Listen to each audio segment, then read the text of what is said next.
Los dos pilares de la salvación.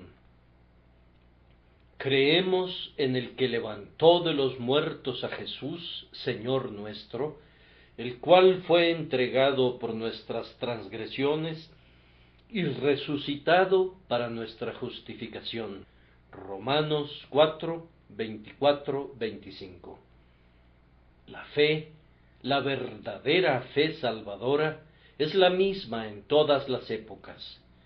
Puede ejercerse sobre cosas diferentes, pero la fe de Abraham es la misma fe que había en el corazón de Pablo, y la fe de Pablo era precisamente la misma fe que hay en el corazón de todo creyente en el momento presente.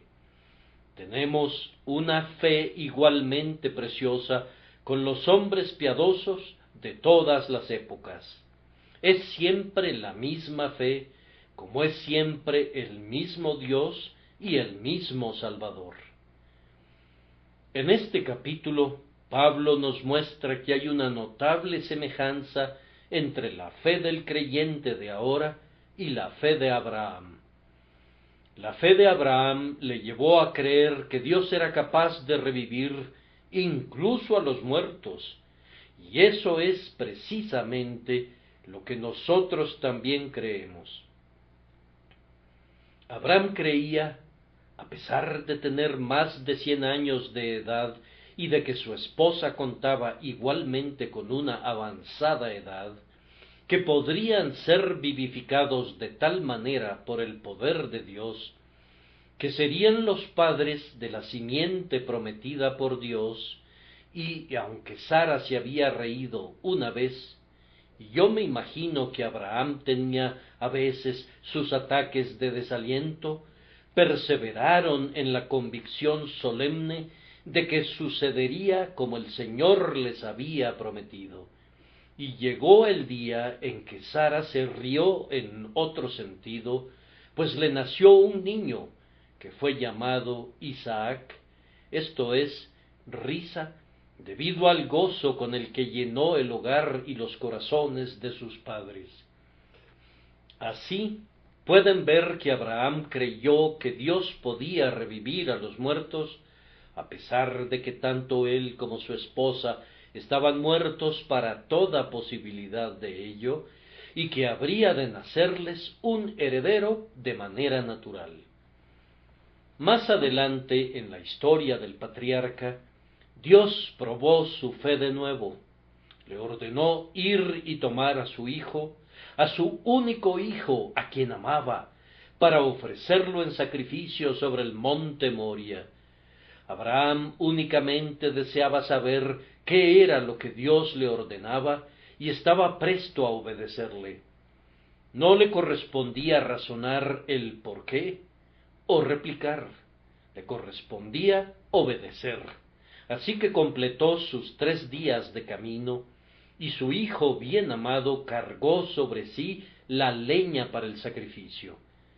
Fueron a la cumbre del monte, y Abraham sacó su cuchillo para matar a su hijo. Su mano fue divinamente detenida en el momento preciso, y en lugar de Isaac fue ofrecido un carnero. Una razón por la cual Abraham fue capaz de dar esta prueba suprema de obediencia es porque estaba seguro de que Dios guardaría su promesa y de que, incluso si su hijo había de morir, Dios le resucitaría de los muertos.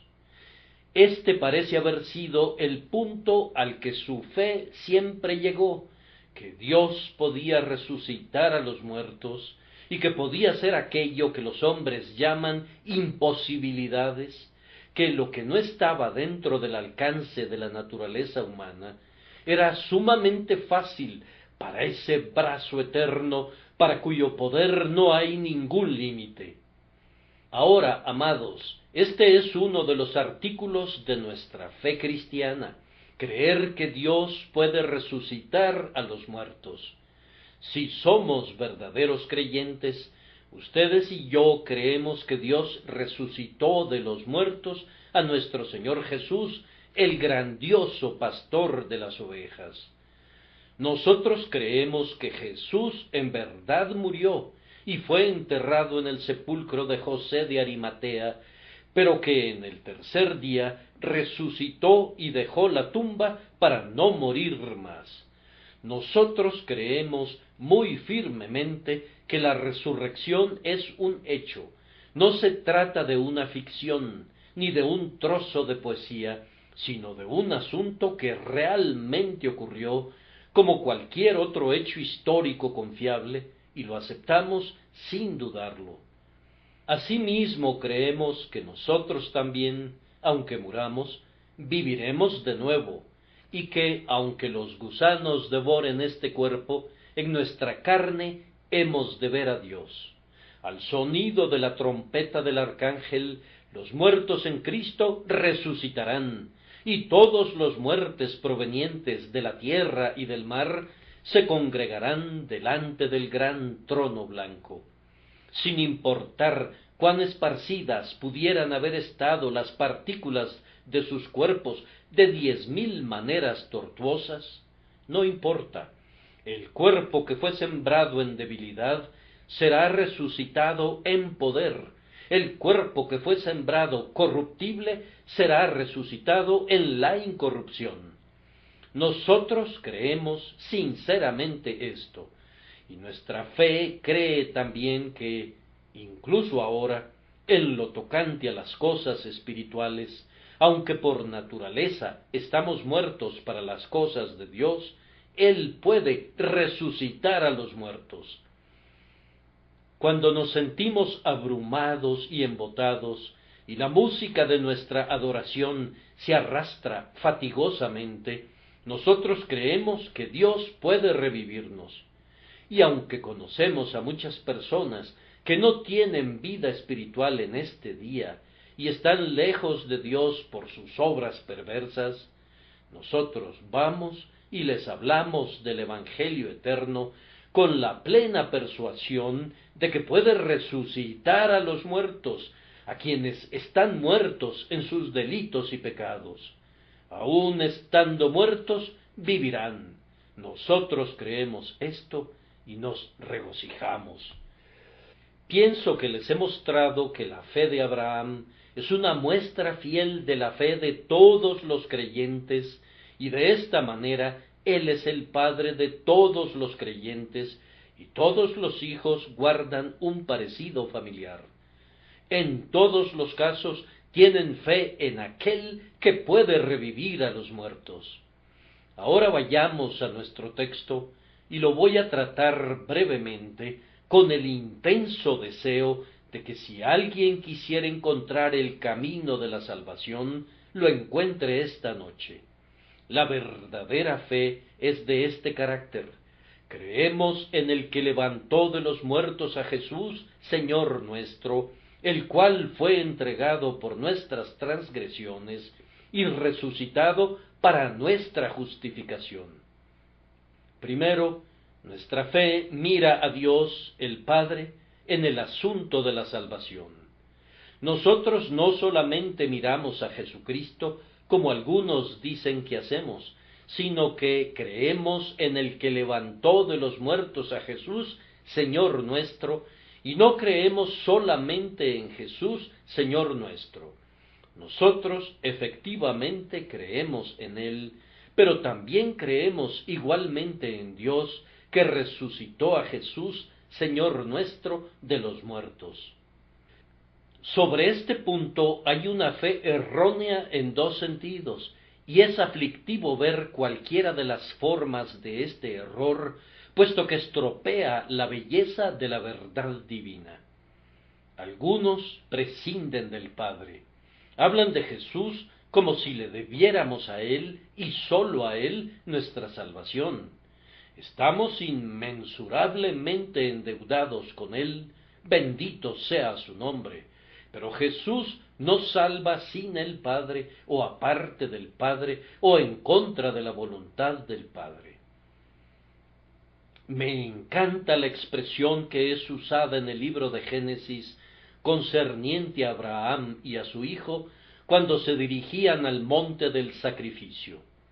Está escrito: fueron ambos juntos, y en el grandioso sacrificio que fue hecho por el pecado humano, podría decirse acerca del Padre Divino y de su igualmente divino Hijo, fueron ambos juntos.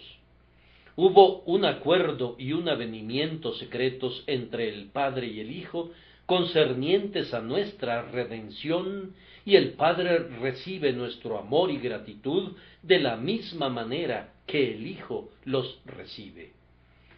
Jesús se entregó por nosotros, pero el Padre entregó a Jesús su otro yo. Jesús dice: yo y el Padre uno somos. Podría decir, en un cierto sentido, que fue Dios el Padre quien sufrió por nosotros, pues Él dio a su Hijo, a quien amó, para que sufriera por cuenta nuestra. Entregó al amado de su corazón, y en la persona de su Hijo se convirtió en nuestro Salvador. Es Dios nuestro Salvador, así como también Jesucristo nuestro Salvador. Nunca separen al Padre del Hijo en la obra de la redención. Jesús no vino a este mundo a morir para hacer que su Padre fuera clemente. No, el pacto de gracia fue hecho desde la eternidad, y Jesús vino para cumplir una estipulación del pacto que establecía que le incumbía sufrir. El amor del Padre es desde la eternidad, y la muerte de Jesús es uno de los torrentes que fluyen de esa eterna fuente. El Padre ha de ser alabado, pues entregó a su Hijo y resucitó a su Hijo de los muertos, y no hemos de olvidar nunca la gracia que ha manifestado de esta manera para nuestra salvación. Por tanto, nunca hemos de caer en el error de aquellos que pasan por alto la parte del Padre en nuestra redención. Sería un error igualmente pernicioso que pasáramos por alto al Hijo. Oh, cuántas personas hablan acerca de Dios y oran a Dios y hablan de la misericordia de Dios, pero ¿qué tienen que ver con Dios si ignoran o desprecian a su Hijo? Dios no te oirá, no responderá a tus oraciones si no vienes a Él por Jesucristo. Sólo hay una manera de venir al Padre, y es por medio de su Hijo Jesucristo. Y no podrías acercarte a Dios sin el único mediador entre Dios y los hombres. ¿Por qué ordenó un mediador y por qué ese mediador derramó su sangre, si ustedes y yo pudiéramos acercarnos a Dios sin necesidad de su sacrificio expiatorio? No, amados, nosotros creemos en Jesucristo, así como también en el Padre. Creemos en el Padre, pero creemos en Él como el Dios que resucitó a Jesucristo, nuestro Señor, de los muertos. No es el Padre sin el Hijo quien salva, ni es el Hijo sin el Padre, ni son estos dos sin el Divino Santo Espíritu bendito para siempre. Se requiere de toda la Trinidad para ser un cristiano, y toda la Trinidad, cooperando en una divina unidad, ha de ser alabada y adorada por nuestra salvación. Pero ahora, ¿qué dice el texto al ordenarnos confiar en Dios el Padre en nuestra salvación? Bien, dice primero que Él entregó a su Hijo. Acerca de Jesús leemos aquí, el cual fue entregado por nuestras transgresiones. Sabemos quién fue el que lo entregó, pues tenemos en esta misma epístola el texto, el que no escatimó ni a su propio Hijo, sino que lo entregó por todos nosotros, ¿cómo no nos dará también con él todas las cosas? ¿Fue el Padre quien entregó a su Hijo para ser revestido de carne humana? ¿Fue el Padre quien entregó a su Hijo para ser despreciado y desechado entre los hombres? ¿Fue el Padre quien entregó a su Hijo al beso traidor y al cruel trato de la soldadesca romana? Fue el Padre quien entregó a su Hijo al azote, y luego a la cruz y a la amargura de la propia muerte.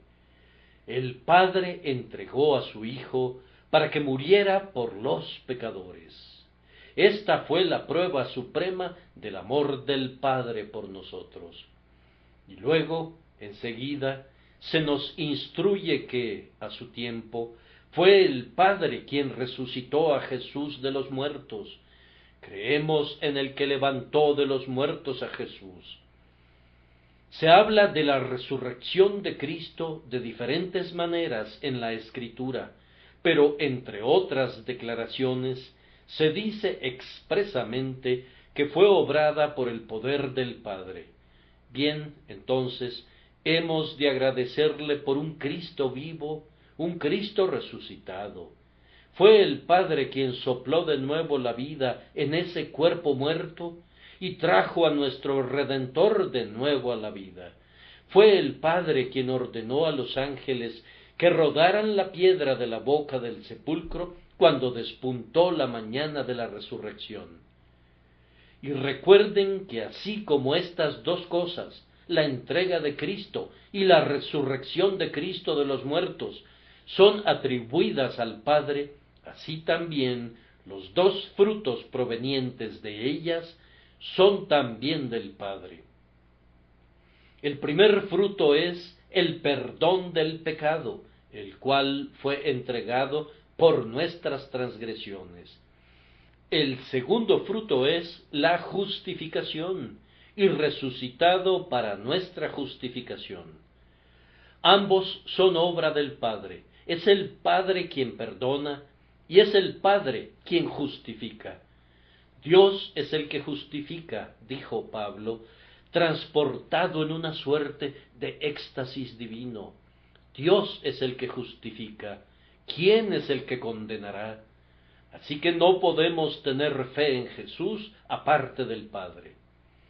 Regresando al punto del cual ya les he hablado, para tratar de dar en el clavo y remacharlo, no miramos a Jesús aparte del Padre, así como tampoco miramos al Padre aparte de Jesús, pero esta es la verdadera fe escritural. Creemos en el que levantó de los muertos a Jesús, Señor nuestro, el cual fue entregado por nuestras transgresiones y resucitado para nuestra justificación. Ahora, alma, si quisiera ser salvada, antes que nada es necesario que confíes tu alma en las manos de Dios, el fiel Creador, viendo siempre asociadas con ellas las manos del Señor Jesucristo, Dios y hombre, que murió y resucitó para quitar el pecado. Esa fe ejercida ahora te salvará de inmediato y te salvará por los siglos de los siglos. Ahora doy un paso hacia adelante y llego al segundo encabezado. La fe que salva se ocupa de Jesucristo como nuestro. Pongan atención a esto. La fe verdadera no mira a ninguna otra cosa que sea nuestra. Cuando mira al interior, esta fe no ve nada que valga la pena tener y nada que sea digno de confianza para nuestra salvación. Por tanto, clama en contra de su propia justicia, que es por la ley, y sólo desea considerarla como trapo de inmundicia. Contempla a Jesucristo, sin embargo, como a su real tesoro. Notan en mi texto que la palabra nuestro es repetida 3 veces. Simplemente marquen con un lápiz debajo de ese pequeño pronombre cada vez que es mencionado. La verdadera fe recibe a Jesucristo como nuestro Señor Jesús. Jesús, Señor nuestro, nuestro Jesús, nuestro Salvador. No es únicamente un Salvador, sino que es nuestro Salvador, y siendo Señor así como Salvador, le reconocemos como nuestro Señor Jesús, le tomamos como nuestro Señor. Así es como Él mismo lo expresa: Llevad mi yugo sobre vosotros y aprended de mí. Nosotros deseamos hacer eso. Esta, entonces, es la fe verdadera y sincera que salva el alma, la fe que se apropia de Jesús como nuestro Salvador y como nuestro Señor. Y la siguiente apropiación es que la verdadera fe ve a Cristo como entregado por nuestros pecados, el cual fue entregado por nuestras transgresiones. Eso quiere decir las transgresiones de ustedes y las mías, nuestras ofensas. Oh, mis queridos oyentes, de poco nos serviría creer que Jesucristo fue entregado por las ofensas de aquellos que vivieron en épocas pasadas. Debemos creer que fue entregado por nuestras ofensas.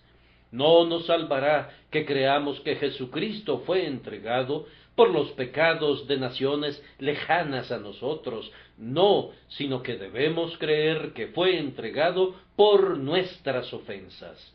Esta es la fe que dice: Jesucristo llevó él mismo nuestros pecados en su cuerpo sobre el madero. Aférrate al Salvador como el que lleva tu pecado. Mirad a mí, dice, y sed salvos todos los términos de la tierra. Has de verlo a él, has de verlo en este instante. Tú eres salvo en el momento en que miras. Confía en él como tu Salvador. Tócalo como lo hizo la mujer de antaño.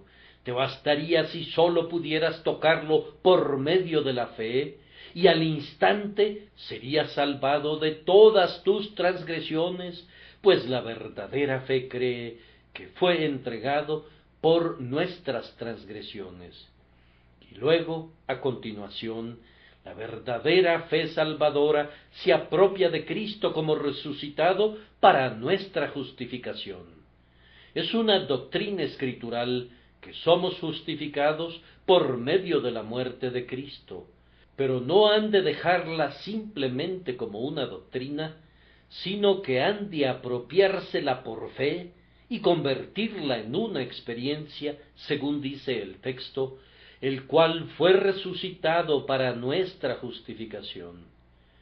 ¿Para la justificación de quién? De ustedes, queridos amigos, y la mía, para nuestra justificación. Me gusta más, a veces, la palabra nuestra que la palabra mía. Cuando estoy completamente solo, algunas veces oro: Padre mío que estás en el cielo. Con todo, estoy agradecido porque el Señor no pronunció así la oración modelo que dio a sus discípulos, sino que dijo de esta manera: Padre nuestro, esto es, el Padre de ustedes y el mío, y de todos nosotros los que amamos su amado nombre y confiamos en su amado Hijo. Sí, Jesús fue resucitado para mi justificación. Le alabo por ese glorioso hecho. Yo veo frente a mí cada mañana, cuando me estoy lavando, este pasaje, el cual me amó y se entregó a sí mismo por mí. Le doy gracias al Señor porque es verdad, pero aún así me gusta esta palabra nuestra en nuestro texto, el cual fue resucitado para nuestra justificación. La expresión nuestra justificación quiere decir la justificación de ustedes, queridos amigos, y también la mía. ¿Quién quiere sentarse conmigo en el carruaje de 2 asientos de este precioso pronombre nuestra, diciendo el cual fue resucitado para nuestra justificación? De esta manera les he enseñado 2 lecciones. La primera es que nuestra fe mira a Dios el Padre en la salvación, y la segunda es que nuestra fe se ocupa de que Cristo es nuestro. Ahora, en tercer lugar, nuestra fe para la salvación se apoya en la muerte y en la resurrección de Cristo. el cual fue entregado por nuestras transgresiones y resucitado para nuestra justificación. Observen entonces que una fe que sólo se ocupa de la narración histórica de la vida de Cristo no lo salvará. Si creen que hubo una persona como Jesucristo, aun si creyeran que fue Dios y hombre, si creyeran todo lo que Mateo y Marcos y Lucas y Juan escribieron, así como también lo que dicen todas las epístolas, empero si creyeran esto sólo en el sentido de que son verdades históricas, no habrían alcanzado todavía la fe salvadora. Deben ir más allá de eso si han de poseer la fe mencionada en nuestro texto. Noten a continuación que una fe en la belleza de la vida de Cristo no ha de salvarlos. Últimamente ha surgido un grupo de infieles de un carácter muy superior al de aquellos infieles de los tiempos antiguos, en algunos sentidos.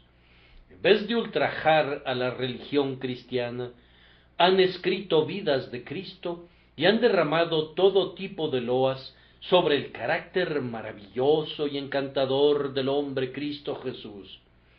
Ahora, fíjense bien, yo creo que a Cristo no le gusta más esa alabanza de ellos que las blasfemias de aquellos que les precedieron, porque si Jesús de Nazaret no era el Hijo de Dios, si realmente no era Dios el Hijo, no pudo haber sido un buen hombre. Su carácter moral, aunque admirable en muchos sentidos, se habría visto dañado por el hecho de haber permitido ser adorado y por haber hablado de sí mismo de tal modo que millones de personas como nosotros creemos que verdaderamente es Dios, y sabiendo y viendo por anticipado, como un hombre así debió haberlo hecho, que esto sería el resultado de su enseñanza, hubiera sido un vil impostor si realmente no fuera Dios verdadero de Dios verdadero. Por tanto, aunque tú creas que el carácter de Cristo es hermoso, pero no crees también que Él es el Hijo de Dios, todavía no vas por el camino indicado, no posees la fe de los elegidos de Dios. Tú tendrías que ir por otro camino y no por el que vas, si quieres llegar al final al cielo, donde Él está. Hay algunas personas que no creen verdaderamente, aunque tengan fe en la veracidad de la enseñanza de Cristo. Sí, dicen, Él es un maestro maravilloso, y todo lo que enseñó es verdad, pero luego no creen eso en la práctica. Ellos aceptan simplemente la doctrina y no al Dios, al Cristo que les dio la doctrina. Ejercitan simplemente su cerebro intelectualmente, pero no confían en Él espiritualmente con su corazón. No confían en Dios que resucitó a Cristo de los muertos. De hecho, después de todo, no construyen sobre las dos principales piedras de cimiento de la fe salvadora, es decir, la muerte y la resurrección de nuestro Señor Jesucristo. Me aventuro a decir también que ustedes podrían tener la más ortodoxa fe en la deidad de Cristo y creer en Jesús como su Señor, pero si eso es todo lo que creen, no han obtenido todavía la salvación. La fe que salva se centra en Él, el cual fue entregado por nuestras transgresiones y resucitado para nuestra justificación. Si tú quieres ser salvado, fija tus ojos en los sufrimientos del Hijo de Dios. Mira, alma mía, a tu Salvador mira, postrado en Getsemaní. Yo sé que una mirada a su vida te hará bien, pues será un ejemplo para ti, pero no se te pide que mires a su vida para tu salvación. Tus ojos han de posarse en Él como entregado por tus ofensas. Has de verle siendo acusado por el pecado, aunque en él no hubo pecado. Has de verle siendo hecho pecado por tu causa, como tu sustituto, estando en tu lugar y sufriendo en tu posición, siendo entregado por tus ofensas. Si puedes ver esto, entonces tú tienes tus ojos fijos sobre aquello que te salvará, que es ver al Padre poner tu pecado sobre el Hijo, hacer que sea expiado por él, ver al Padre herir al Hijo como si fuera no sólo un pecador, sino todos los pecadores del mundo congregados en uno, hasta hacer que el Hijo clame: Dios mío, ¿por qué me has desamparado? El cual fue entregado por nuestras transgresiones, allí radica su única esperanza. Si no quieren recibir a Cristo como su sustituto, muriendo en el lugar de ustedes, no conozco ninguna otra puerta de salvación para ustedes.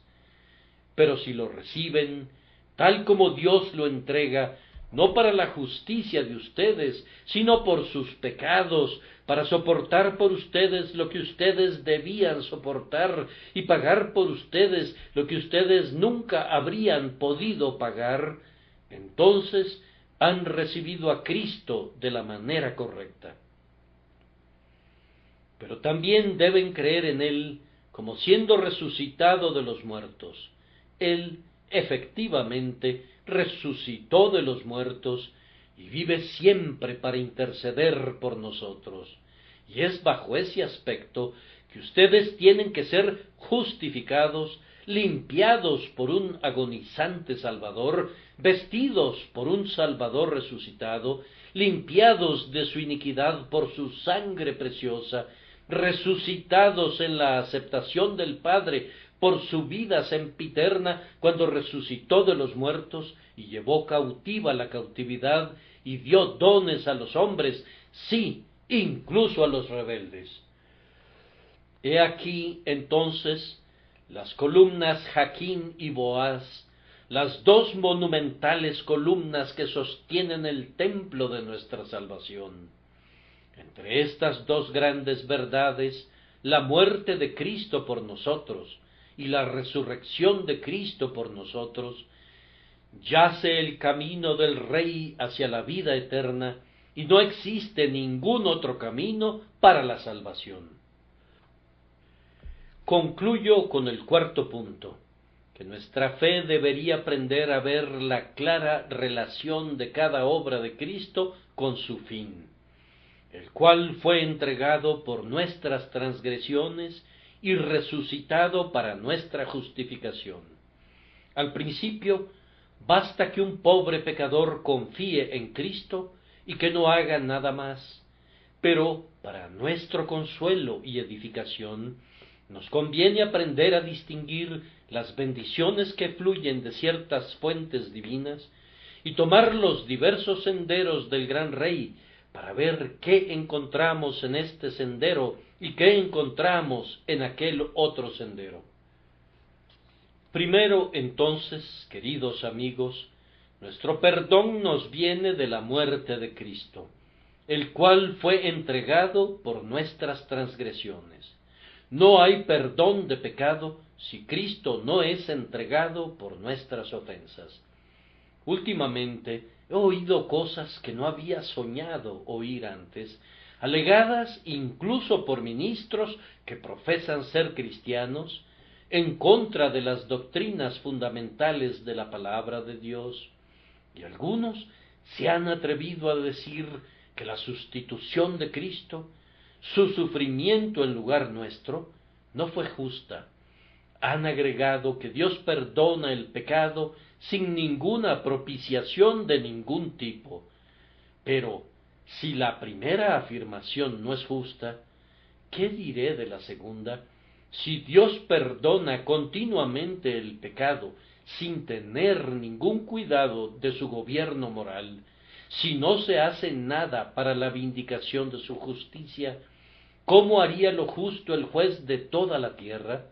Entonces los propios cimientos del universo serían suprimidos, ¿Y qué harían los justos? Pueden estar muy seguros de esto, que sin importar lo que diga la moderna filosofía, sin derramamiento de sangre no se hace remisión de los pecados, es decir, sin una expiación, y una expiación consistente en la entrega de una vida de infinito valor, no se puede pasar por alto la transgresión humana. Pero ¿cómo es que la muerte del Señor Jesucristo está disponible para el perdón del pecado? Yo respondo primero que es en parte por la majestad de su persona. Siendo Dios, cuando asumió nuestra naturaleza y se hizo Dios y hombre, tenía en su adorable y compleja persona una divinidad y una majestad completamente indescriptibles, y que él muriera fue un mayor honor para la severa justicia de Dios, que si toda la masa de hombres rebeldes fuera arrojada en el infierno. Hubo tal vindicación de la justicia divina en el hecho de que Cristo fuera clavado al madero, que no es concebible que ninguna otra cosa hubiera podido establecer jamás los cimientos de la moralidad y de la justicia. Oh señores, Cristo es infinitamente mejor que todos nosotros considerados juntos. Como Hijo de Dios y Dios el Hijo, Él es mayor que todo el resto de los hombres a lo largo de todas las edades, y también es mayor que todos los santos ángeles. Y si Él debe sufrir, si Él debe morir cuando el pecado sólo le es imputado y no es realmente suyo, entonces Dios es verdaderamente justo al tomar venganza sobre su unigénito Hijo cuando ocupa el lugar del pecador. La siguiente razón por la que la muerte de Cristo por nosotros fue tan eficaz se encuentra en la libertad de su propia condición. Como Dios, Él no estaba obligado a someterse a la ley. En verdad, debe de haber parecido inconcebible que lo hiciera una vez.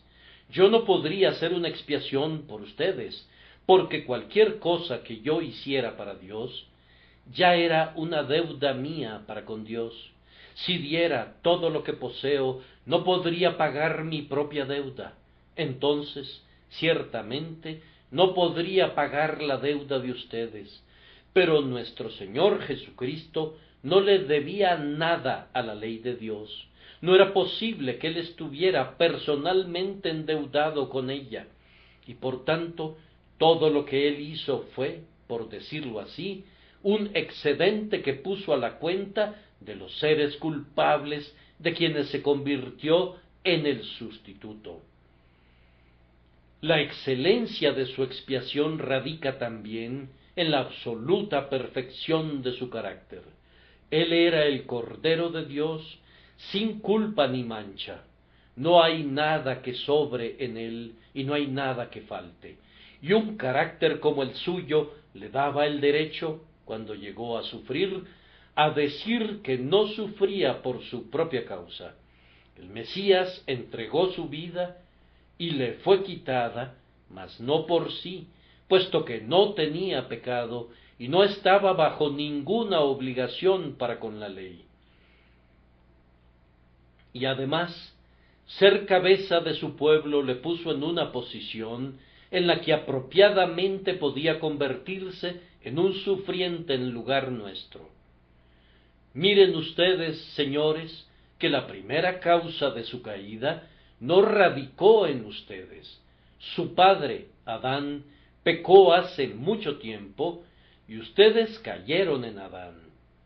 ¿Culpan a Dios por ese arreglo y comienzan a ponerle objeciones? He aquí la puerta de esperanza que hay para ustedes en este hecho.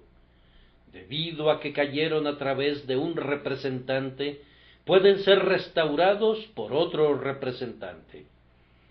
Cuando los ángeles cayeron, yo supongo que pecaron separadamente y que no tenían una cabeza federal como la que tuvimos nosotros. Ellos transgredieron cada espíritu individual por sí mismo, y por tanto cayeron eterna e irremediablemente, y ninguno de ellos puede ser levantado de nuevo. Pero nuestra caída, felizmente para nosotros, fue en nuestra cabeza del pacto, Adán. Hay solidaridad de la raza. Adán fue su cabeza, y cuando él pecó, nosotros caímos en él. Como nuestra caída fue de esa manera, es reparable por medio del plan divino de la intervención de otra cabeza que guardó la ley por nosotros y sufrió el castigo de esa ley en nuestro lugar y condición, para que por ese medio pudiéramos ser restaurados. Oh hermanos y hermanas, yo desearía que ustedes sintieran tanto gozo y deleite como los que siento por esta maravillosa doctrina de Cristo, entregado por nuestras ofensas. Yo me retiro a dormir por las noches pensando en eso. Sí, dicen, te hace dormir. En efecto, y me despierto en la mañana con lo mismo, y me mantiene alerta durante todo el día con una tesonera resolución de servir a mi Dios y Señor mientras pueda, venga lo que venga. Esta verdad es muy tranquilizadora para el corazón y es a la vez estimulante en grado sumo. Crean en ella y encontrarán descanso para su alma, y también se verán motivados a servir a su Dios mientras todavía se diga hoy. Pero encuentro a continuación que se nos dice que habiendo sido salvados así del pecado por la muerte de Cristo, somos justificados por su resurrección, el cual fue resucitado para nuestra justificación. ¿Qué quiere decir esto? Yo les digo algunas veces que Jesucristo fue puesto en la prisión del sepulcro como un rehén por causa nuestra. Él había pagado nuestra deuda, pero debía esperar en el sepulcro hasta que el certificado que hacía constar que la deuda fue pagada fuera registrado en la corte del cielo. Habiendo sido cumplido eso durante 3 días y noches, así descritos aproximadamente, pero siendo muy breves todos ellos, descendió el refulgente mensajero del cielo, llevando el escrito y la orden judicial de que el rehén debía salir libre, pues la deuda había sido pagada y toda la obligación había sido solventada. Entonces la piedra fue rodada, y cuando el ángel la hubo rodado, ¿qué hizo? Fue y se sentó sobre ella. Siempre me ha parecido que cuando el ángel se sentó allí, daba la impresión de decir: ahora, infierno y muerte, rueden de regreso la piedra si pueden. Pero no pudieron. Los guardas huyeron y Jesucristo mismo salió a una vida nueva, y ahora tanto el pecador como su sustituto han sido absueltos, los cautivos y el rehén han sido puestos en libertad, el que debía la deuda es exonerado por su sustituto, y el sustituto mismo es absuelto, pues ha pagado todo lo que la justicia infinita podía exigir, y ha recibido un completo certificado de exoneración. Así es que sale de la vil reclusión, habiendo resucitado de los muertos por la mano de su Padre.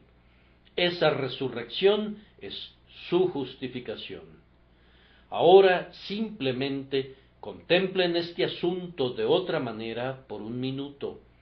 Supongan que Jesucristo no hubiera resucitado nunca, y yo les dijera que Él realizó una propiciación completa y que murió por nuestros pecados, pero que todavía está muerto y permanece en ese sepulcro. Vamos, si ustedes creyeran el mensaje, siempre se sentirían turbados. No podrían sentir ninguna confianza en un Cristo muerto. Ustedes dirían: Él ve corrupción, pero el verdadero Cristo nunca había de ver corrupción. Está muerto, ¿y qué puede hacer por nosotros un Cristo muerto?